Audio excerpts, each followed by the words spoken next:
Monsieur le Président, je commence mon intervention en citant vos propos tenus dans une autre assemblée la semaine dernière. Le rôle de l'opposition, c'est de porter le doigt sur ce qui, éventuellement, peut faire mal, dans le but, tout simplement, de permettre à la majorité de rectifier le tir sur certains points. Votre majorité a proposé, en mai 2017, une refonte du dispositif des clubs de prévention.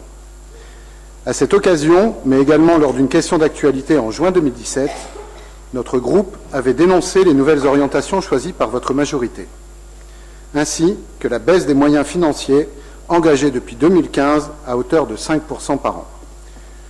Nous ne l'avons pas fait par esprit de conservatisme. Nous avions déjà à l'époque souhaité vous alerter sur une politique qui nous semble de notre responsabilité de soutenir et non d'appauvrir. La prévention spécialisée est absolument nécessaire pour promouvoir une égalité réelle. Ces clubs, ces éducateurs de l'ombre, s'investissent pleinement dans le soutien aux populations fragilisées. Ils apportent un soutien familial, ils apportent aux enfants un accompagnement en difficulté à l'école, au collège ou à l'extérieur, y compris dans les démarches au quotidien. Ils accompagnent, ou plutôt, de plus en plus, accompagner, malheureusement, nombre d'enfants suivis par l'aide sociale à l'enfance. L'intervention de ces clubs, qu'ils soient dans des quartiers prioritaires ou non, subissent aujourd'hui une forme de stigmatisation qui nous interroge. Alors qu'ils regorgent le plus souvent d'une grande vitalité, qu'ils accompagnent une jeunesse désireuse d'avancer et de se forger un destin.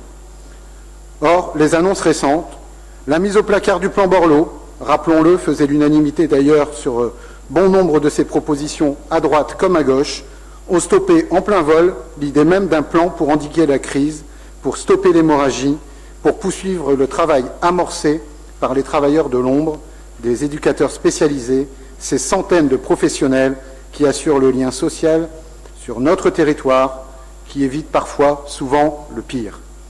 Et les décisions de votre majorité, prises sur le sujet, aujourd'hui, ne peuvent pas nous rassurer. Ces choix injustes contribuent à la fois à déstructurer nos actions avec les associations dans les quartiers, mais renvoient un discours politique qui consiste à considérer que ceux qui ne sont rien ont droit à un tout petit peu plus que rien. Comment accepter que nous abandonnions demain ceux qui sont déscolarisés et éloignés de l'emploi? La prévention spécialisée ne peut être une variable d'ajustement. Si, comme vous, nous pensons que certains territoires nordistes sont sous-dotés, nous ne pensons pas, à l'inverse, que certains territoires soient surdotés. Nous le savons et le constatons malheureusement à la lecture des statistiques. Les jeunes nordistes n'ont pas tous les mêmes chances de réussite. Le taux de pauvreté des jeunes de moins de 19 ans est supérieur à 7 points à la moyenne nationale. En 2014-2015, un peu plus de 2000 jeunes nordistes étaient en situation de décrochage scolaire. Près d'un jeune sur 4 âgé de 15 à 24 ans est aujourd'hui sans emploi, sans stage ni formation. Ces chiffres nous montrent des difficultés pour la jeunesse et bien souvent le cumul d'inégalités dans notre département. Et pourtant, aujourd'hui, le déploiement de votre nouvelle politique de prévention spécialisée conduit à de nouvelles suppressions de postes, pourtant nécessaires à la lutte contre certaines inégalités. Sur l'Homme et Lambersart, vous avez décidé la fermeture de 2 structures, Avenir et Loisirs et Rencontres et Loisirs, qui mènent un travail de qualité dans la proximité. Vous reprochez à ces structures de ne plus être sur des territoires quartiers politiques de la ville, alors que c'est là le paradoxe. C'est aussi la qualité de leur travail qui a permis parfois d'en sortir. Sur le secteur nord-ouest de la métropole, ce sont 400 jeunes qui vont se retrouver sans accompagnement.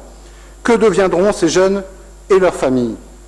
Avec les orientations prises ces derniers mois, les demandes insistantes de fusion à Roubaix, Tourcoing, Aismes, Wattrelos,